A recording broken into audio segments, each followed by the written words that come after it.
or kind of give you like a, DP commentary.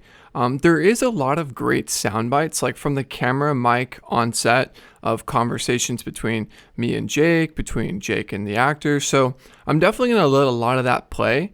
And then whenever there's sort of like a lighting setup or anything to do with the camera and the cine, I'm going to jump in and sort of break it down. So yeah, let's get started.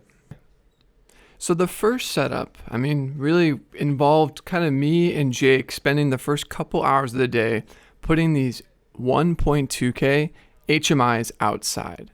And if you've seen some of the lectures so far, the 1.2K is an HMI, and an HMI is basically a bright daylight balance source, and we essentially were using that outside to sort of create moonlight-like effects. The whole short, if you've seen it, is a single take oneer. We hit record, there's no coverage, the whole shot plays out in a Steadicam oneer.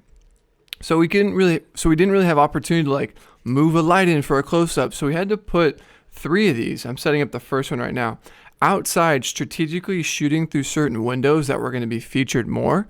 And essentially as the camera sort of moves through the house, it just realistically in like the world of the film kind of looks like moonlight, with the camera balanced at 4,500 degrees Kelvin.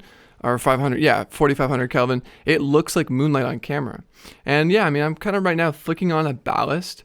Something that a lot of people don't know about these lights is that when they warm up, they actually are very green. And the only reason I mention this is I've had this happen on set where I turn these little, HMIs or 1.2Ks on, and you almost need to wait like 1 or 2 minutes for the color temperature to arrive at 5,600 Kelvin. Because I don't know if you can see right there on the wall, it's like very, very green. And that's just a warm up time. The bulb is basically heating up, so it's not delivering like the accurate 5,600 Kelvin right off the jump. So after 2 minutes, you can kind of see the green up on the ceiling. But after about 1 or 2 minutes, it is going to be balanced at 5,600 Kelvin. And it's daylight now, so our shooting call, or like when we got started, was probably closer to like 8 or 9 p.m. that night. But I arrived at like 5 or 6. This was definitely like more of a skeleton crew, didn't really have a gaffer, other than an AC who was pulling focus. I was definitely like also setting up the lights and stuff. And right now, me and Jake, this is what's nice about starting your day a little bit before, because this allowed me and Jake to strategically kind of walk through the shots before things got hectic. Because the second your, actors arrive and the rest of your crew arrives, things are already chaotic as is. So we were you can see us kind of dialing in like where we think the light should work, because we only had 3 of these HMIs. So we were trying to utilize like, how can we use this other HMI? Like, is this going to work in the kitchen? So when you watch the short, this one actually, when the robbers kind of pop their heads in the kitchen, this light is lighting the kitchen, just sending moonlight through the windows. But yeah, basically me and him were kind of just taking this moment, setting up the lights. And yeah, this one basically 1.2K. I don't know if you guys saw earlier, I was kind of talking about the lights in general, but you can see how there's just a bulb. The bulb is directly exposed. If you are looking at this footage right now, there's just a bulb. And what that ends up kind of creating is a very hot, specular, bright source that's not very focused. So you probably saw me like holding or putting inside of like a lens, like that little like glass lens. That basically is kind of like think of a diffusion. It's going to help soften and spread the light evenly. So when you just see that, clear UV and that bulb in the HMI, that's technically called an HMI par. And I don't know, I think par stands for like parabolical, but basically me kind of taking off the barn doors and stuff and like, it is allowing me to add a lens. That way we don't just get like, it just looks artificial when you don't add a lens. So yeah, you can see a little crate right there. Basically pulling out a lens that's going to help kind of spread the light. This isn't like the same as like 251 or grid. It's not a diffusion in that regard, but you can see the lens has like different grooves, and it just helps like focus the light. Focus the light is probably a more accurate term. Diffuse the light, not so much. But yeah, this is basically the light's going to go through that glass, and think of like a lighthouse. The lighthouse, if you look at the mechanics of it, is basically a giant par, much like this HMI, going through like different lenses that allowed that light to send the beam across the sea. So yeah, that's essentially what's going on here. This is a cheaper version of an HMI Obviously, like we're a big fan of like using lights like the M18, which is like the newer model. But yeah, this is just what we had access to for the shoot. And you can see here's a few more lenses. I think this one's called like a stipple. There's like a medium spot. So yeah, depending on the effects you want to create with the light, like maybe you want this 1.2K to be a spotlight. They make lenses that can do that.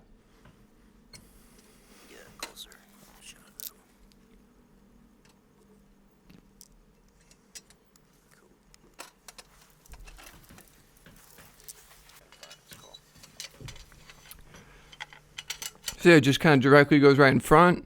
And yeah, pretty simple. Basically just overall spreads, kind of, helps the light feel a little more organic. Because like I mentioned, I mean, you can get cool looks without the lens. The lens does sort of lower its intensity because now it's spreading evenly. But if you really want like direct, harsh spotlight, then yeah, you can, remove that and just play the light as a par. But yeah, I mean, basically this is that third HMI. Yeah, I mean, like I said, the shot's a oneer. So as the camera works its way into the back bedroom in the short, this is the light that I'm setting up right now. That's sort of lighting the back bedroom, which, yeah, I mean, like I said, we didn't really have means to set up a light for a close-up. The whole thing plays out in a single take. So the design of the lighting was put a lot of bright light outside the house, shooting through the windows. So as the camera moves through the house, there's little pockets of light. And what I'm setting up right now are a set of lights called Asteras. Asteras have definitely become pretty heavy on the scene. Basically what they are LED tubes that do not require any sort of power. Like once they're fully charged, you charge them the night before your shoot. Once they're turned on, you can control the lights from a tablet, like an iPad, your iPhone. It is really, really intuitive. If you've never seen these before, or maybe you've seen them in some of our breakdowns, but we're curious how they work, we're definitely planning on doing a Astera breakdown, like a whole lecture dedicated to pairing them and setting really cool effects. But for the sake of this like raw BTS, essentially what you need to do at the top of the day is turn them all on. There's a little button on the side. And then you basically need to pair them to the iPad or tablet. And that involves two things. You need a wireless bridge and you need a tablet with the app installed. And I know that's kind of like a little complicated. Maybe like some of that what I just said is like kind of going over your head. But basically think of like your home internet, right? You have your laptop and then you basically have a wireless network that's sending the wireless signal throughout your house to your bedroom and, to the kitchen and stuff. So the Asteras function very similar. So you have basically the tube, which is maybe in this metaphor, your laptop. And then the tablet is basically sending the signal. And then we'll definitely show like a little insert, but there is this thing called a router. And the router just basically is sending, say on your iPad, you sit, I want the tubes to be red. That the tablet's gonna send that command to a little router. The router's gonna then send the signal to these tubes. And it's really cool because, I mean, you don't need to cut gels anymore. You don't need to, you could do a lot just on the app alone.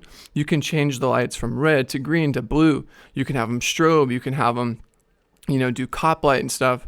So yeah, very cool. Definitely gonna do a full breakdown. Just figure I'd at least kind of explain the technology behind these lights because, yeah, I'm sure some of you, much like me starting out, I was very confused how these things worked. I was just like, so they're tubes, there's no power, how they can do different colors, but didn't really have a good grasp on like how it works. So yeah, hopefully that wasn't too confusing.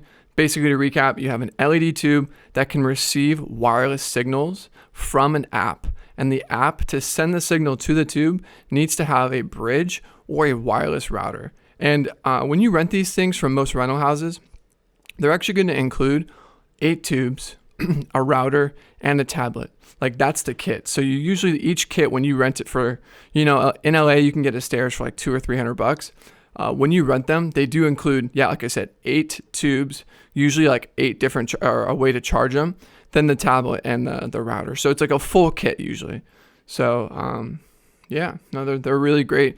What we use these for on the short was, since they were battery powered and we could control the brightness, is we essentially kind of hid them in different little areas of the house where we found that we wanted a little extra light. So when you watch the short, you're following this girl kind of eluding these robbers or people who have just broken into her house. So she's sort of walking through hallways and corridors. And as we started to initially walk, oh, that's the router, by the way, on the ground. But as we started to kind of walk the shot and rehearse it, we found that there were certain areas of the house that were really dark, where we couldn't see her. And like for the story, we really wanted to see certain things. And as I mentioned, it's a oneer, so we can't really have a stand in the shot. So we used these tubes and hid one in the closet, hid one above the door, which I'll point out later. So these were super helpful. We basically were just able to, put little pockets of light throughout the house. So right now, yeah, Jake and I are kind of just experimenting with the kit right now, dialing in the right colors. I mean, you can see literally as I'm like moving my finger across this tablet, it's changing colors. And that's like so cool as a DP. You've heard us probably talk about it before, but look, as I move my finger, light comes up. As I move my finger the other way, light gets dimmed down. I mean, to be able to do these sort of changes so quickly and so remotely is insane. I mean, you could even to the higher end, use this in the middle of a take for a light gag. Maybe the camera rounds a corner and you have a light come up and come down. There's really no bounds to like the creativity that could be used with the Asteras. So yeah, definitely used them a lot on this short. That is a DF50 hazer. We used it to basically just create atmosphere. Jake and I are always a fan of, when, we didn't want to feel like the house is on fire. Some people are, oh, well, why are you guys using smoke? Like, does the scene call for someone smoking or is the house on fire? And that's kind of like a misconception. When the haze is used properly, it actually doesn't look like smoke. I mean, right now you can kind of see, even in this BTS, like you get these really cool rays of light from the window. So we were essentially, since we were pumping bright light with those HMIs through the window, yeah, we were just trying to create like cinematic light rays. That's just sort of like in our visual language, we're just a fan of that. And yeah, overall, like kind of pro tip, if you are shooting a scene where a lot of your lights are outside, you can kind of see the little smoke rays right there.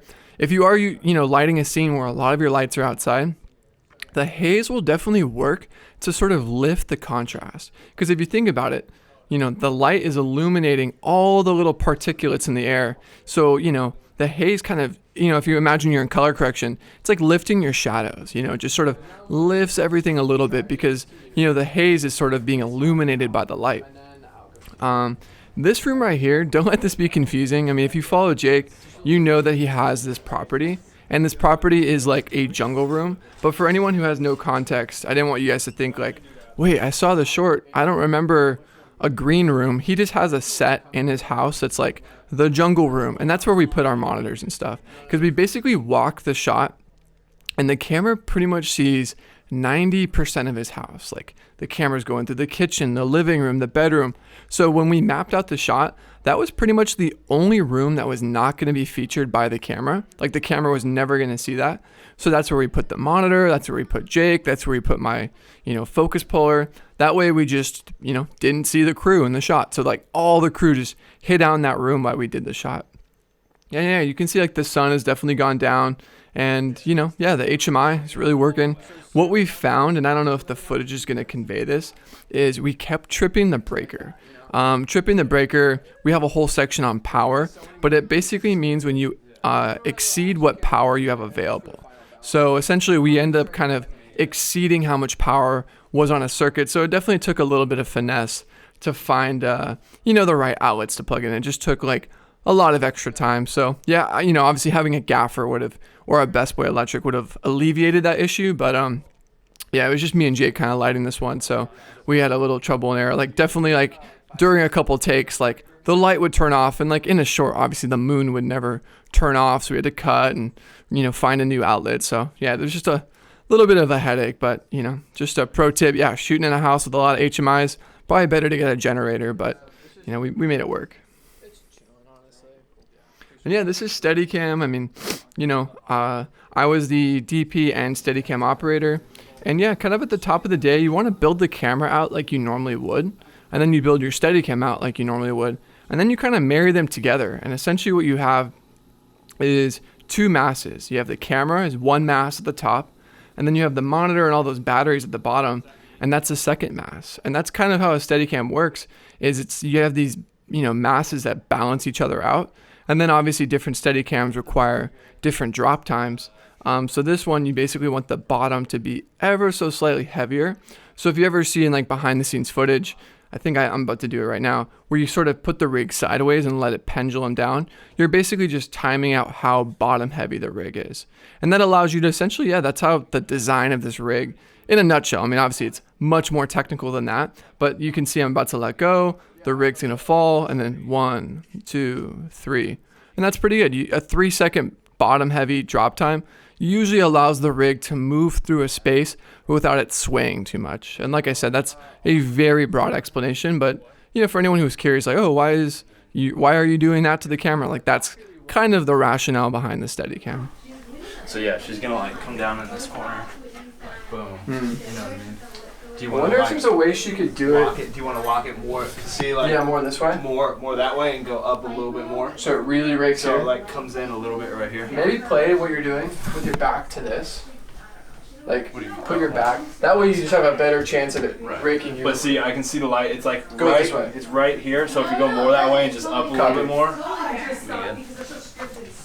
that's what I also asked her about because she got her eyebrows microbladed. Yeah. What up, guys? So yeah, on this shoot we were using EarTech headphones. And EarTech basically allows us to communicate. You see Jake's got one, see I've got one. And essentially, like throughout the shot, Jake is able to be in my ear without ruining the audio, because it's basically like a noise canceling headphone. He can be in my ear and he can be like, all right, Tom, go in. Okay, cool, pan right.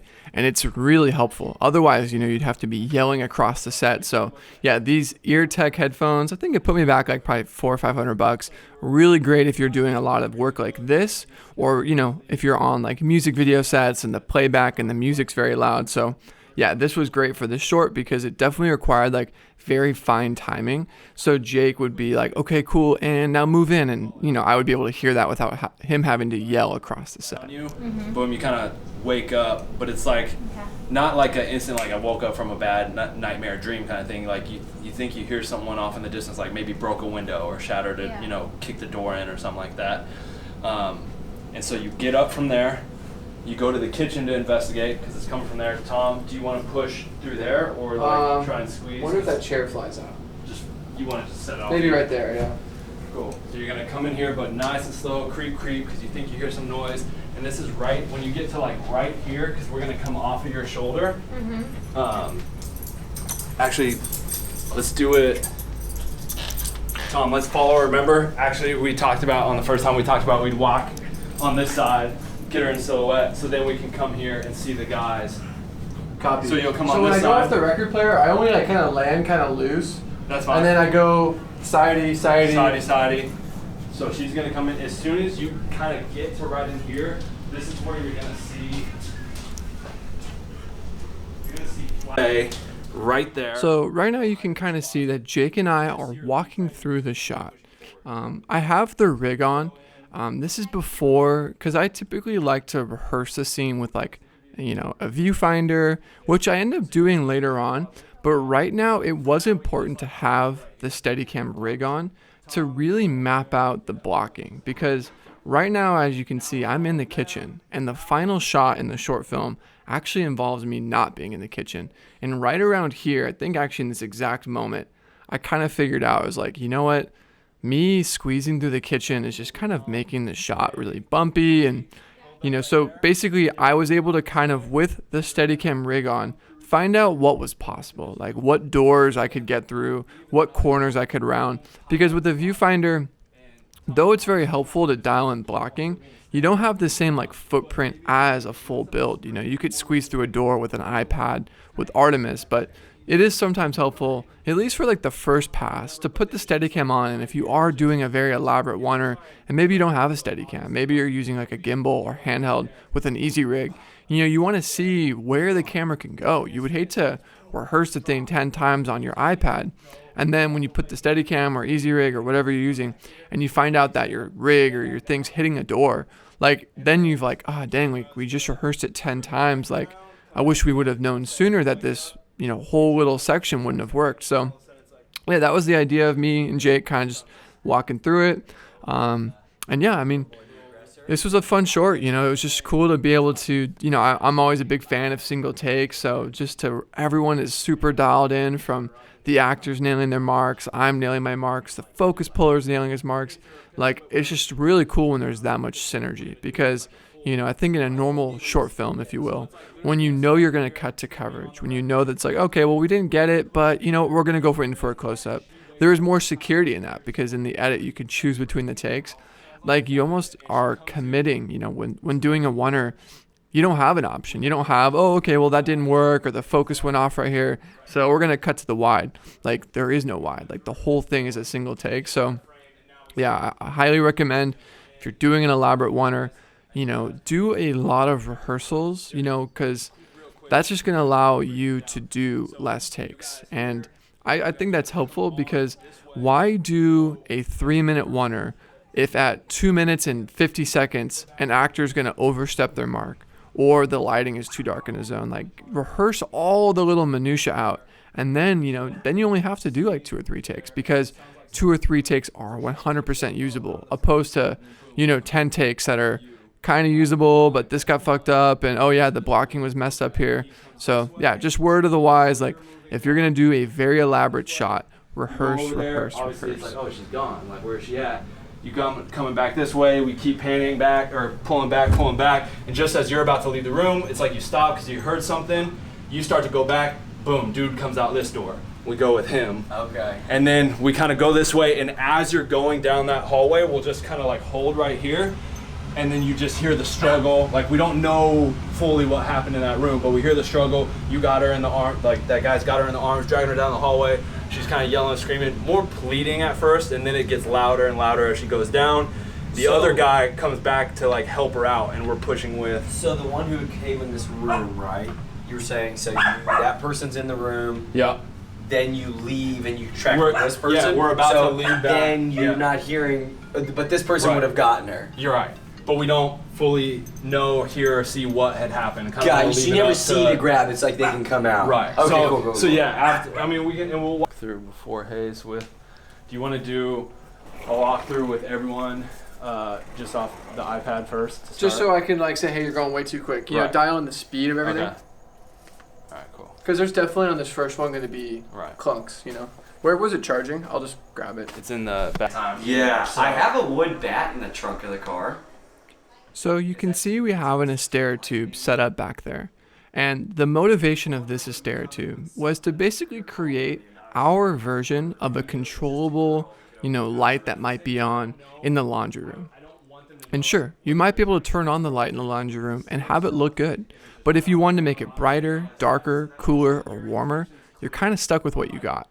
So by putting in a Astera tube, and you can see we just sort of mounted it to a C-stand, I, you know, as a DP, or Jake, you know, if he had some notes as well, was able to adjust it and fine tune it. And that's what's really cool about an Astera light is, yes, you might be using it to mimic something that might already be in the house. Like I said, there is a lamp right in front of that Astera tube. So, you know, yeah, the common person who maybe has never used these before will be like, oh, well, why do you need that light? Just turn on the other one. But being able to bring it up a little bit, bring it down a little bit, or warm it off, you know, or warm it up, like that was so useful. So yeah, I mean, you basically can kind of see what we were using these tubes for. And you can see I had another tube above the door because, as I mentioned before, there's little pockets of light that I wanted to create. And we had all the HMIs being used, and that corner still felt really dark. So we basically just snuck one on the ledge, kind of taped it up there.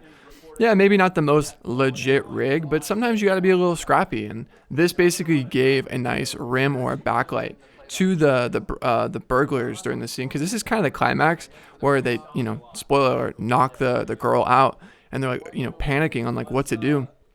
And in the first couple rehearsals, I was finding it was really dark because there was no lamps over there. You know, the moonlight wasn't going over there. So, you know, that Astera just kind of popped up on the ledge, you know, kind of like that other shot in the laundry room, is motivating potentially like a light by the door. But we had full control of that. We could bring it up, we can bring it down. And it seems really bright right now. You might be looking at that footage like, wow, isn't that light kind of overkill? But when you actually look through the viewfinder of the red and are watching the short, it's very subtle. I think the camera that's shooting this BTS is definitely like brighter, just because he's trying to capture all the stuff going on set. But when you actually look at the footage, that light isn't as bright. It actually feels very motivated. It feels like it's part of the scene. And what's cool is the camera frames out that light, so we never see the Astera. So basically, the viewer watching the short be like, oh, okay. Like, I believe that there's like a porch light giving these two characters light. And that's the way you want to think as a DP, is like how you can make your film lights feel like they belong in that scene. And yeah, right now, kind of just going through, I think this is actually probably a take. I think we're kind of done with the rehearsals. And yeah, this is kind of the shot. I mean, basically, if you've seen the short, or, we'll play the short after this. She wakes up, she hears someone breaking in, and yeah, it's a dance. I mean, this is what's so cool. You can see Ramon, this, boom op, kind of working around me, and it's just, everything is just kind of like a tightly run machine. And it's such a cool feeling because, everyone just wants to nail it. So yeah, it's very fun. And yeah, it was definitely tricky. Some of these corridors were a little tight, and at the time, Jake had just bought this house, like literally a month or so ago, and I'm flying through the hallways with the Steadicam that's just covered in metal, so I was definitely like worried, like, oh fuck, I don't want to be like the guy that scratches his walls and stuff. But yeah, I mean, this is the end of the short, but if you watch the short, it's kind of the beginning, because this short is sort of supposed to play out like a kind of never-ending loop. So it basically starts where it ends. And yeah, that's the short. I think we ended up doing like 2 or 3 takes. We just wrapped this take. And yeah, I find it's pretty helpful after you do a take, just to like, especially if it's a take that's this elaborate, is get all your actors, get the whole crew, just watch the take. Like, cue the playback up, and on whatever monitor you have, either that's the back display of your small camera, maybe that is like a production monitor, play the take back. And then when you do that, that's going to give the whole team an idea of like, oh, okay, cool. I didn't realize that it's that wide. I'll use my hand a bit more. Or the AC can like look at it and be like, oh, okay, I gotcha. I missed that mark. Like, basically it just sort of allows everyone to evaluate, how they did on that last one. I will say, like, maybe don't watch every single take, because yeah, you're kind of, the whole production kind of grinds to a halt for 5 minutes as everyone stops what they're doing and watches it. But I do find it's very beneficial to at least watch a couple takes, and then at that point, I think the whole team, the actors and everyone, they trust you. They know what it looks like. Other than that, you're just fine tuning it. But show them the first initial take, because that'll really get everyone on the same page. Right there. Okay. So I want to see, like, when he comes here, you hear someone coming, and we're gonna whip, and that's when you duck down. You know what I mean? So it's like you're on the phone and like, there's something in my house, and then you freeze. Got it. You freeze because it's like, wait, shit, like here comes someone, and then boom, we come here, and he's in the room. And so all of a sudden, when he comes in and he goes over there and you're gone, it's like, oh, where'd she go? Okay. You know what I mean? Okay, got it. Yeah, we're all kind of gathered around, and it's cool. I think this was actually like the first time we'd all really seen the shot. So, the actors are getting a chance to be like, okay, cool, like that's working. And, basically at this point, we're all just fine tuning. The blocking's pretty much there. The timing is pretty much there. The shot is pretty much there. We're just trying to improve upon it, because after all those rehearsals, we felt pretty good. Even the first take was pretty usable, but we were all just, at that point, you're just fine tuning, because, at the end of the day, you're all there to make the best looking film possible. So, that's what's just so cool about filmmaking, is we're all kind of looking at this take, wondering, okay, cool, like what can I do better? So yeah, it was just a lot of fun. Yeah, I mean, this was a really fun short. We're gonna cue it up here in a moment, just so you guys can see it front to start. But hopefully this kind of gave you some insights on how we did it.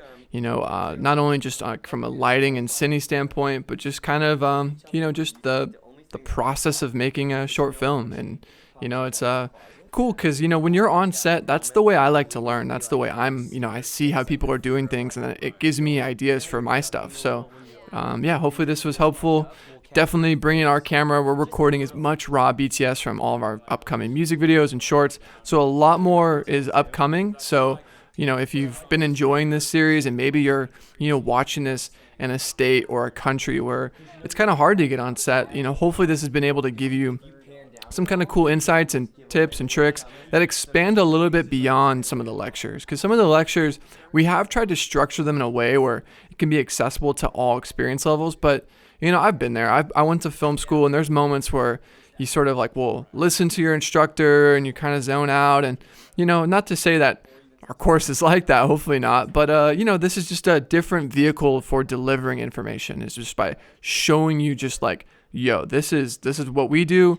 Obviously there's so many other filmmakers and different people creating. This is just our process. So, hopefully a lot of what we've shared with you, not only in this breakdown, but other breakdowns, has been helpful. And yeah, we're going to continue to do this. This will be an ongoing series really through the length of our film career. So, as we continue to work, we will always be posting videos like this to this section of the course. So yeah, this was the cat and mouse single take breakdown. And now here is the short, uninterrupted in full.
Police, how can I help you?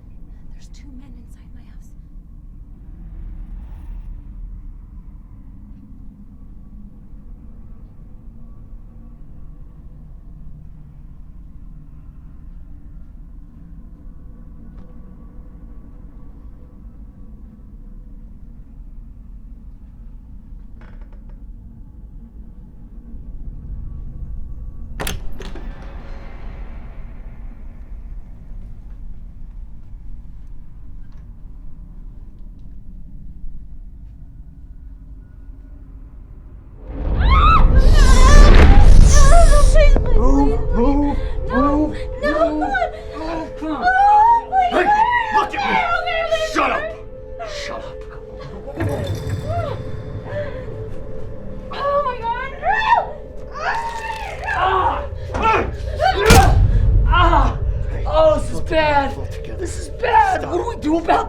Forget her!